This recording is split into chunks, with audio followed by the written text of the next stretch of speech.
अखिल भूमंडलीय सर्वशिरोमणि मुनि समाज के संस्थापक आदि मुनीश्वर योगेश्वर सदगुरुदेव शिव मुनि महाराज की जय।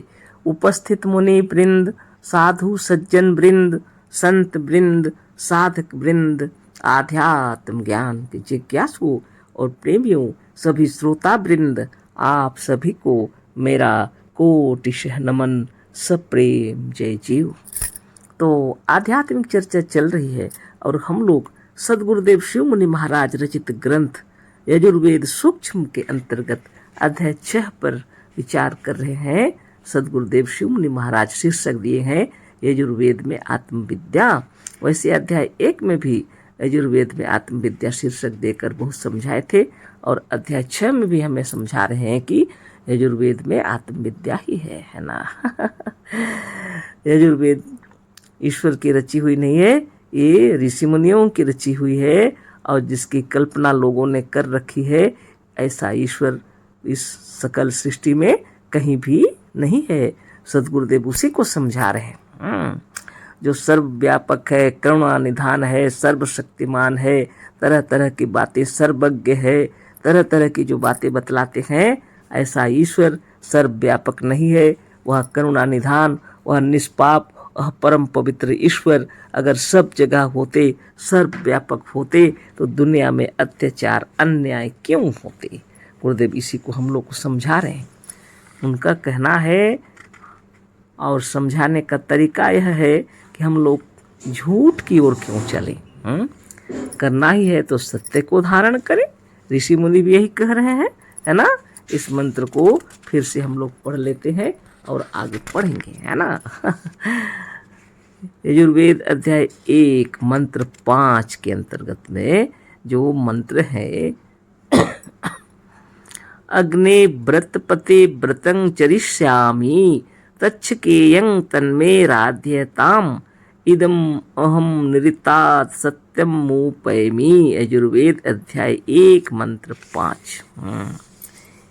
हे व्रतादि की स्वामी अग्नि, अर्थात कर्म करने की इच्छा या प्रतिज्ञा को धारण करने वाले आत्मदेव, हम सत्य कर्म करने की या सत्य को धारण करने की इच्छा या प्रतिज्ञा कर रहे हैं, उसे हम पूर्ण कर सकें और हमारी यह प्रतिज्ञा या सत्य धारण करने की या इच्छा या व्रत सिद्ध हो। इस व्रत द्वारा हम इस झूठ से, असत्य से व झूठे ज्ञान से अर्थात अज्ञान से व इस झूठे संसार से सत्य को, सच्चे ज्ञान या उस आत्मा को जो परम सत्य है प्राप्त कर रहे हैं या प्राप्त करेंगे। यही इस मंत्र का वास्तविक अर्थ है ना। और इसी को सदगुरुदेव समझा रहे हैं, है ना। तो आगे हम लोग पढ़ेंगे। गुरुदेव इसी सिलसिले में, इसी प्रसंग में हम लोग को समझा रहे हैं कि आगे और भी पढ़ लेते हैं। असंख्य वर्षों की बात बता रहे हैं। इतने असंख्य वर्षों से वेद का प्रचार है। कम से कम अनेक भारतवासी बराबर ईश्वर से यह प्रार्थना करते और आशा करते रहे हैं, पर ईश्वर कम से कम भारतवासियों की भी झूठाई, असत्याचार, पापाचार, भ्रष्टाचार और घूसखोरी से बचा सकते तो कोई बात होती, पर नहीं बचा सके। किंतु सच्ची बात तो यह है कि यह भारत में ही भ्रष्टाचार, अन्याय, असत्य और घूसखोरी अधिक है। भारत के लोग गायत्री मंत्र को जपते हुए बराबर यह कहा करते हैं कि धियो यो न प्रचोदयात्, जो हम लोगों की बुद्धि से, बुद्धि में प्रेरणा देता है, जो हमारी बुद्धि को प्रेरित करे या करता है। मजहबी लोग ईश्वर को ही बुद्धि का प्रेरक मानते हैं, है ना। अब बताइए, यदि बुद्धि को ईश्वर प्रेरित कर रहे हैं तो गुरुदेव का कहना है इतना अत्याचार, असत्य, पापाचरण, भ्रष्टाचार, घूसखोरी ये सब क्यों हो रहे हैं। अगर ऐसे ईश्वर विश्व में, इस सकल सृष्टि में सर्वव्यापक हो रहे हैं तो ये क्या हो रहा है। गुरुदेव का कहना है वो हम लोग के मनोमस्तिष्क को झिझोड़ डालना चाहते, ताकि हम लोग जो इस तरह से सोचते रहे हैं, यह सोच विचार गलत की ओर जा रहा है। ऐसा ईश्वर ब्रह्मांड में, सकल सृष्टि में कहीं भी नहीं है। यदि कोई है तो यह आत्मदेव, आपकी अपनी आत्मा, हमारी अपनी आत्मा, सबका अपना अपना जीव है ना, यही ब्रह्म है, साक्षात ईश्वर, गुरुदेव के कहने का मतलब। और अच्छे कर्म का फल अच्छा ही होगा, है ना। सुख शांति आनंद से रहना है तो अपने आप को अपने वश में करके और समाज में अच्छे आचार विचार से रहना है। इसी को योग कहा जाता है। वास्तव में अष्टांग योग की व्याख्या की गई है। क्षण भर के लिए खाली हाथ पैर हिलाना या कि अनुलोम विलोम या एक्सरसाइज और हम लोग ओम प्रणव ये सब कर लेंगे और आचार विचार में कुछ भी ठीक नहीं रहेगा, खाली भ्रष्टाचार घूसखोरी करते रहेंगे तो कैसे चलेगा। इसीलिए गुरुदेव कहते हैं इतने असंख्य वर्षों से वेद का प्रचार है। कम से कम अनेक भारतवासी बराबर ईश्वर से यह प्रार्थना करते और आशा करते रहे हैं, पर ईश्वर कम से कम भारतवासियों की झूठाई, असत्याचार, पापाचरण, भ्रष्टाचार और घूसखोरी से बचा सकते तो बात अलग है, ना बचा सका। इतने असंख्य वर्षों से प्रार्थना किए, कितने कितने भारतवासी प्रार्थना कर रहे हैं ईश्वर से कि भारत के अंदर से अत्याचार, पाप, आचार, सब भ्रष्टाचार, घूसखोरी दूर हो जाए। लेकिन भारत में ही भ्रष्टाचार, अन्याय, असत्य, घूसखोरी अधिक है। तो ईश्वर क्या कर रहे हैं? कहते हैं लोग की प्रार्थना सुनते हैं, तो कहाँ सुन रहे हैं? उसी को सद्गुरुदेव बतला रहे हैं। ऐसा ईश्वर वास्तव में ही नहीं है तो सुनेगा कौन? बहुत बड़ी बात है, इसी को बताना चाहते हैं गुरुदेव। गायत्री मंत्र का जप आप करते हैं तो उसके अंदर यह भी लिखा है धियो यो न प्रचोदयात, उसका मंत्र है। मंत्र का अर्थ है जो हम लोगों की बुद्धि को प्रेरणा देता है, जो हमारी बुद्धि को प्रेरित करे। हमारी बुद्धि को मजहब ईश्वर प्रेरित नहीं कर रहा, हमारी बुद्धि को प्रेरित करने वाले आत्मदेव हैं। उसी को गुरुदेव बतला रहे हैं, समझा रहे अनेक तरीकों से। आगे क्या समझा रहे हैं देख लीजिए। मजहबी लोग ईश्वर को ही बुद्धि का प्रेरक मानते हैं। रामायण में भी कहा है कि बोले बिहसी महेश तो ज्ञानी मूढ़ न कोई, जेहि जस रघुपति करहि सब सो तेहि छन होई, है ना। बालकांड दोहा 124 में लिखा हुआ है। जब सब रघुपति ही करते हैं तो रघुपति संसार में यह पाप, अत्याचार, अन्याय और घूसखोरी क्यों होने देते हैं?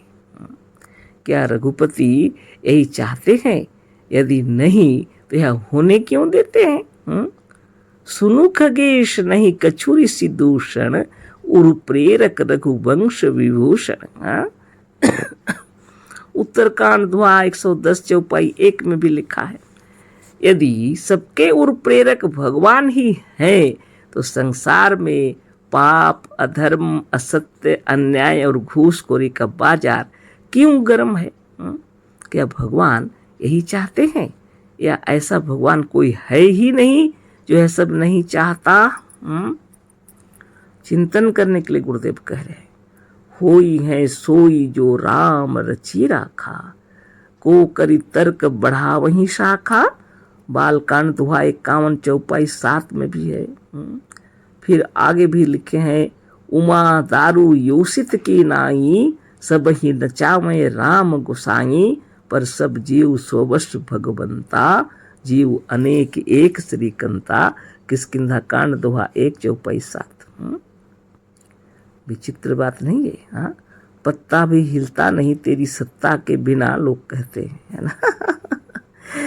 यदि यही बात है कि सबकी बुद्धि के प्रेरक भगवान है, यदि यही बात है कि जीव परवश है, स्वतंत्र रूप में स्वयं कुछ नहीं कर सकता, यदि यही बात है कि बिना भगवान के हिलाए एक पत्ता भी नहीं हिल सकता, यदि यही बात है कि सब वही कराते हैं, तो यह निश्चित है कि संसार में जो अत्याचार, असत्य, पाप, भ्रष्टाचार, जालसाजी, घूसखोरी, अन्याय और हत्या हो रही है, सब उसी ईश्वर के चाहने और उसी ईश्वर के कराने से हो रही है। तो इसका मतलब यह हुआ कि ईश्वर यही सब चाहता है। अतः उससे यह कहना कि हम यह सत्याचरण का व्रत धारण कर रहे हैं, हम ऐसा कर सके और हमें असत्य से सत्य की ओर ले चलो, व्यर्थ है। समझ में आया हम लोग को अच्छी तरह, है ना। जो ईश्वर इस संसार से अत्याचार भ्रष्टाचार निकाल नहीं सके, इतने सर्वशक्तिमान उनको कहते हैं हमारे देशवासी कि एक पत्ता भी उनकी इच्छा के बिना नहीं हिलता, पत्ता भी हिलता नहीं तेरी सत्ता के बिना। हाँ, हिंदू मुस्लिम सिख ईसाई सभी के ही धारणा है। अब चाहे आपस में जितना भी विरोधी रहे, हाँ, लेकिन सब एक ही बात कहते हैं, पत्ता भी हिलता नहीं तेरी सत्ता के बिना। तो एक का अगर कमजोर है तो दूसरे का तो सत्य होना चाहिए। हाँ, हिंदू मुस्लिम सिख ईसाई सभी उस ईश्वर की प्रार्थना कर रहे हैं, उसके बावजूद भी हाँ, कोई नमाज पढ़ रहे हैं, कोई पूजा कर रहे हैं, कोई व्रत रख रहे हैं, कोई रोजा रख रहे हैं, कोई उपवास कर रहे हैं। हाँ, कि भारत से अत्याचार असत्य भ्रष्टाचार जाल सजी घूसखोरी अन्याय हत्या दूर हो। कहाँ दूर हो रहा, आप ही देखिए ना। ईश्वर के नाम पर इतनी लड़ाइयां हो रही हैं वर्तमान भी। हाँ, एक देश दूसरे देश को जला दे रहा है, बम छोड़ करके मार रहा। वो ईश्वर कहाँ गए? हाँ, आप चिंतन कीजिए। व्यर्थ की जो भावना मनोमस्तिष्क में डाला हुआ है, जिसको लेकर के मनुष्य अकर्मण्य हो गया है ना। इसलिए सद्गुरुदेव समझा रहे हैं ऐसा ईश्वर ब्रह्मांड में सकल सृष्टि में कहीं भी नहीं है ना। यदि कोई है तो आपकी आत्मा है। एक व्यष्टि आत्मा है और एक समष्टि आत्मा है। समष्टि आत्मा की शक्ति से सारा विश्व ब्रह्मांड संचालित हो रहा है, उसी अज्ञात शक्ति कहते हैं।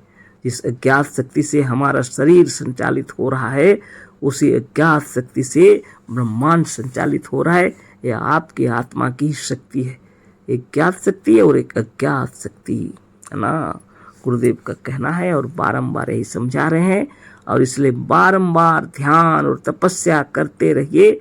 और ध्यान करते करते अज्ञात शक्ति में यह बात जब पहुंच जाती है कि हम सत्य पर चलेंगे, है ना, सत्य आचरण करेंगे, आपके आचार विचार व्यवहार सब पर आप नजर रखते रहते हैं हमेशा, तो आप अपने आप को शुद्ध बुद्ध निर्मल परम पवित्र कर लेंगे, है ना। ये दूसरों के भरोसे नहीं होगा, आपको स्वयं चलना पड़ेगा। इसलिए अष्टांग योग की व्याख्या करके साधन ध्यान और तप तपस्या बतलाई जाती है ना। इसलिए सुबह सवेरे जगकर शौच से निवृत्त होकर इस आत्मदेव का ध्यान कीजिए जो परम पवित्र है। आप सचमुच पवित्र हैं।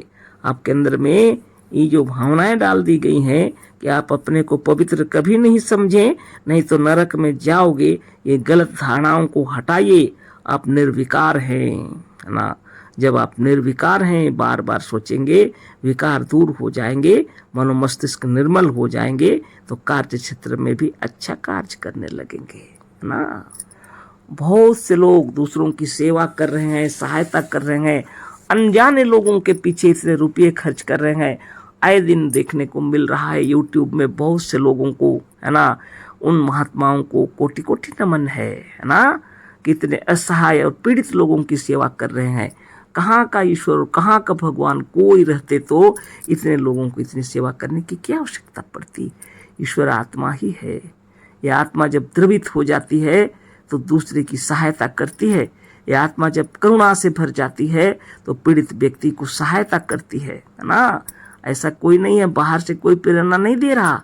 आत्मदेव के हृदय में जब तपस्या होती है, चाहे इस जन्म का हो चाहे पूर्व जन्म का हो, तपोबल से जब आप निर्मल हो जाते हैं तो करुणा से भर जाते हैं, है ना।